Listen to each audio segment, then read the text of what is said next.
بسم اللہ الرحمن الرحیم۔ الصلاۃ والسلام علیک یا رسول اللہ وعلی آلک و صحابک یا حبیب اللہ۔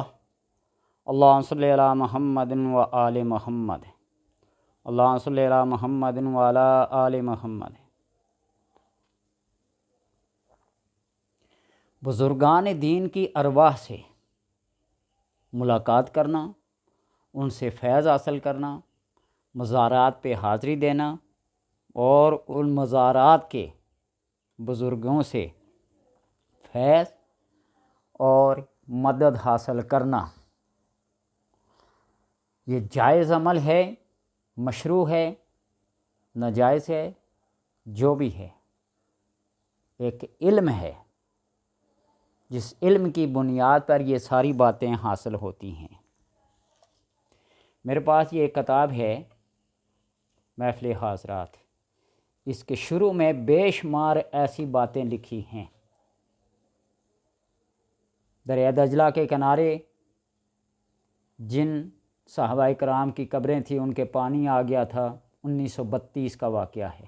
جرمنی کی ایک کمپنی نے لائیو کوریج دکھائی تھی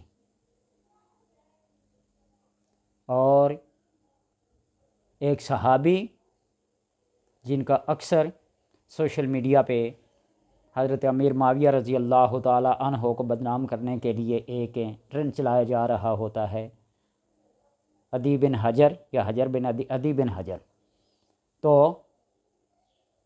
وہ بھی زندہ سلامت لوگوں نے دیکھا۔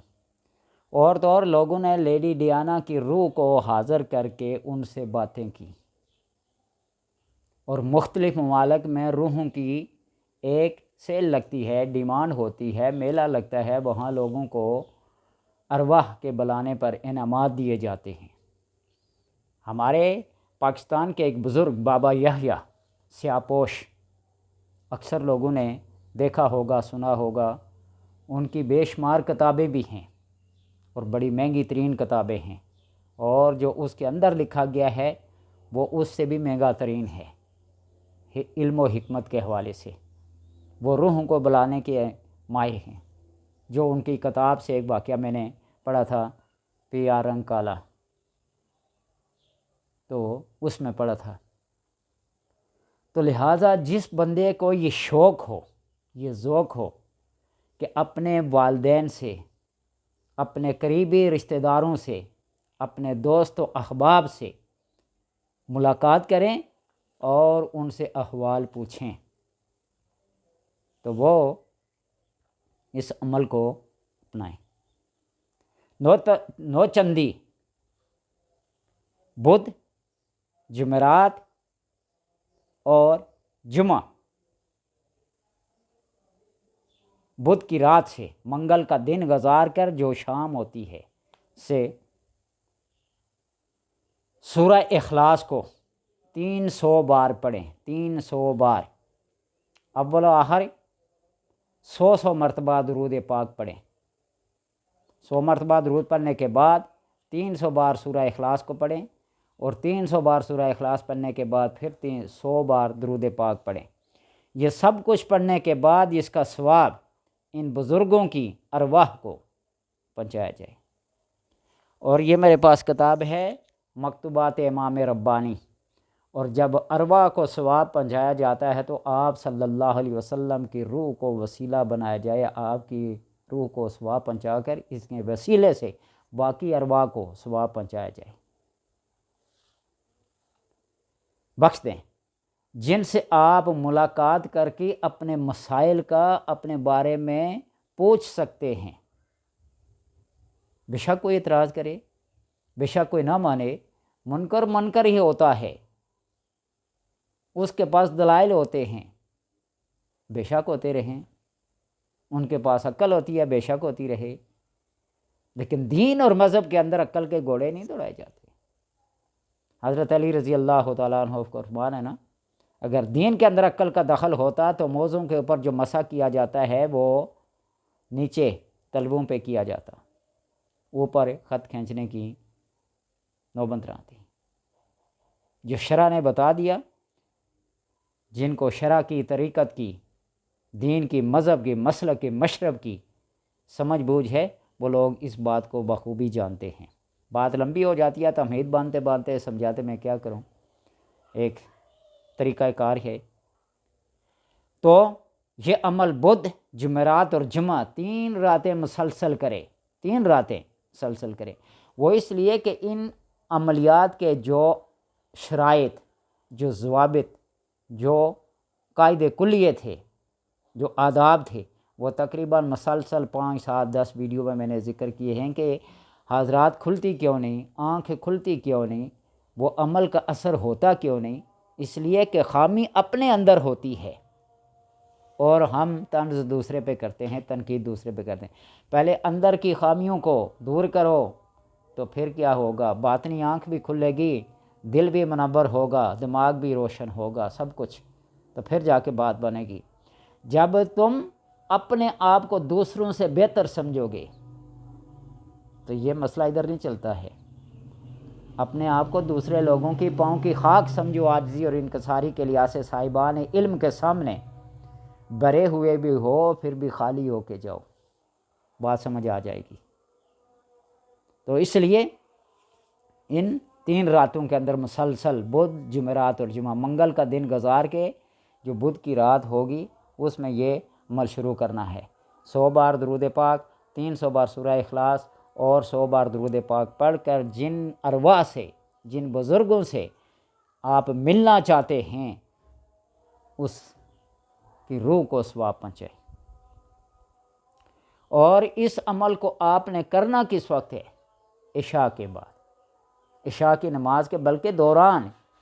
آپ نے عشاء کی 4 فرض پڑھے، اس کے بعد 2 سنتیں پڑھی، 2 نفل پڑھے، جو طریقہ کار ہے پوری نماز 17 رکعت پڑھنے کا۔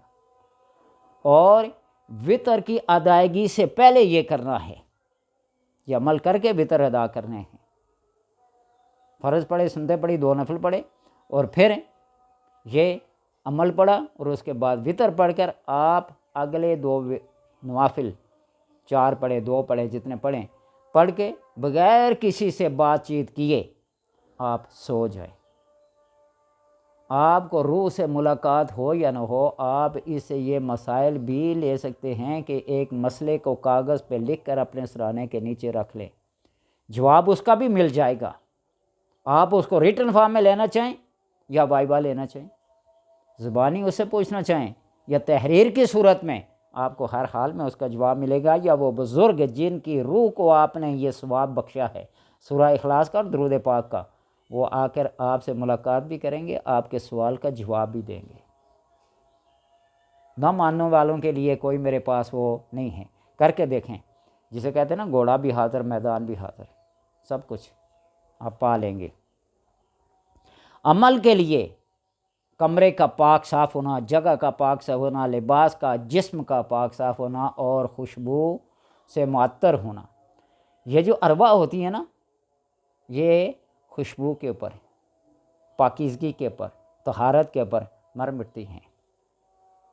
لہٰذا اپنے آپ کو معطر بنانا، کمرے کو صاف ستھرا، عمل کی جگہ کو، کمرہ نہ ہو، عمل کی جگہ کو آپ صاف ستھرا، بستر کو صاف ستھرا، بدن، لباس، وضو کامل ہو۔ اور عمل پڑھنے کے بعد بات چیت کسی سے نہیں کر رہی ہیں۔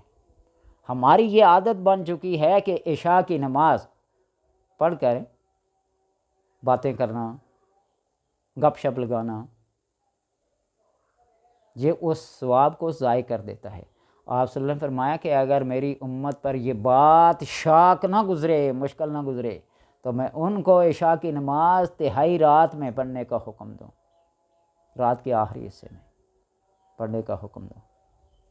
تو اس لیے عشاء کی نماز پڑھنے کے بعد بغیر کسی سے بات چیت کیے آپ سو جائیں، 3 راتیں کریں، انشاءاللہ تبارک و تعالی آپ کی ملاقات ہوگی۔ اور عمل کے کامیابی کے بعد کوئی میٹھی چیز آپ پہلے بھی پکا سکتے ہیں، تقسیم کر سکتے ہیں۔ لطیفہ مشہور ہے، بات مشہور ہے، کوئی آدمی درخت پہ چڑھا نا، نیچے اترنے کا اسے کوئی سبب، کوئی راستہ، کوئی آثار نظر نہیں آ رہے تھے، اس نے نیاز مانی، منت مانی، نام لوں گا تو بعض لوگ کیا ہو جائیں گے، چڑ جائیں گے، جیلس ہو جائیں گے۔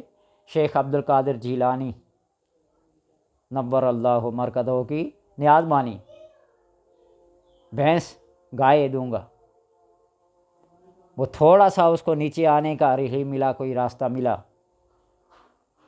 پھر پھنس گیا، پھر بھینس سے نیچے بکری پہ آ گیا، بکری سے کرتے کرتے کرتے انڈے تک آ گیا نا، اور جب زمین پہ پاؤں لگے نا، اس نے کہا کون سی نیاز، کون سی بکری، کون سی گائے، کون سا اونٹ۔ یہ نہ کریں، کسی میٹھی چیز کے اوپر اربا کی نیاز کے طور پر، صدقے کے طور پر، ہدیے کے طور پر آپ ان کی روح کو نظر کر دیں، انشاءاللہ آسانیاں پیدا کریں گے۔ اذا تحیرتم فی الامور فاستعینوا اہل القبور۔ ہمارا المیہ یہ ہے کہ ہم جب کسی بات کو، کسی حدیث کو، کسی قول کو، تو اس کے اوپر جرا شروع ہو جاتی ہے، یہ حدیث ضعیف ہے، یہ کمزور ہے، اس کا راوی یہ ہے، اس کا، تو اس کو پھر حدیث کہنا ہی بیکار ہے، آپ اس کو حدیث نہ کہیں۔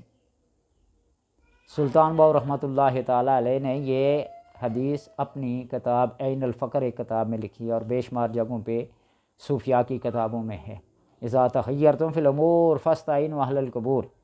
اللہ تبارک و تعالیٰ سے دعا ہے کہ اللہ آپ کو اس عمل میں کامیاب کرے، یہ بالکل سچا، حق اور پکا عمل ہے، کرنے والوں کے لیے فائدہ ہے، اور نہ کرنے والوں کے لیے سوائے افسوس کے، سوائے سوچ کے ہوئے کچھ نہیں ہے۔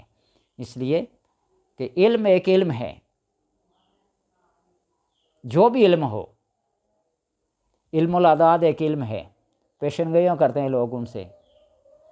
علم جفر ایک علم ہے، مستحصلہ پوری عبارت کا ماحصل بیان کرنا کسی کو علم الاعداد کی روشنی میں، علم جفر کی روشنی میں۔ ریاضی ایک علم ہے، ہمارا اس سے کیا لینا دینا، دنیا کے معاملات چل رہے ہیں اس پہ۔ بیالوجی ایک علم ہے، کیمسٹری ایک علم ہے، وہ اس کے اوپر ڈگریاں لے لے کے حاصل کیا ہوگا، خود آپ تجربہ کر لینا، سوچ لینا۔ لیکن یہ جو علم ہے، علم دین کے لحاظ سے متعلقہ جتنی بھی چیزیں ہیں، کام ہو یا نہ ہو، 300 بار آپ نے سورہ اخلاص اگر پڑھ لیے نا، تو اس کا نقصان کیا ہے، مجھے یہ بات بتائیں، کون سا اس کے اوپر خرچہ آیا؟ صرف آپ کا ٹائم ہی ضائع ہوگا، وہ ٹائم بھی ضائع نہیں بلکہ اس کا ثواب ملے گا۔ تو اس لیے عقل کے گھوڑے دوڑانے کے بغیر ہی آپ ان عملیات کو، ان وظائف کو کریں، جو قواعد، جو شرائط، جو ضوابط آپ کو بتائے گئے ہیں ان کے مطابق کریں، تو انشاءاللہ فائدہ ہوگا۔